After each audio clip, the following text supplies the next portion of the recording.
अस्सलाम वालेकुम नाज़रीन, बहुत ही ज़बरदस्त सी खबर लाया हूँ आपके लिए। पाकिस्तान ने मुनफरिद रिकॉर्ड बना दिया। पाकिस्तान ने अपनी टेस्ट क्रिकेट की तारीख में अनोखा रिकॉर्ड कायम कर दिया। कोलंबो में दूसरे टेस्ट के पहले दिन श्रीलंका को 2 सेशंस में बॉलिंग करने के बाद पाकिस्तान के बल्लेबाजों ने अपनी टेस्ट तारीख में एक अहम संगे मेल हासिल करते हुए मुनफरिद रिकॉर्ड बना दिया। पाकिस्तान ने 16.4 गेंदों में 100 रन बनाए, जो कि 21वीं सदी में टेस्ट मैचों की पहली इनिंग्स में कौमी टीम की तेज तरीन सेंचुरी है।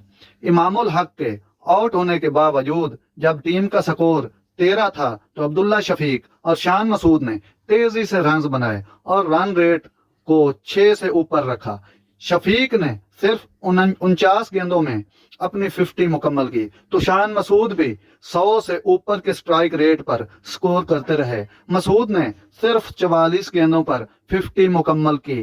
तो नाजरीन, ये था रिकॉर्ड जो पाकिस्तान ने 21वीं सदी की पहली इनिंग का स्ट्राइक रेट दिया है। ये 21वीं सदी में पहली बार हुआ है। तो ये मैं आपको बताना चाहता था, जो मैंने आपको खबर दे दी। अगर मेरी खबर अच्छी लगी हो तो मेरे चैनल को सब्सक्राइब कीजिएगा, लाइक शेयर भी किया करें। अल्लाह हाफिज।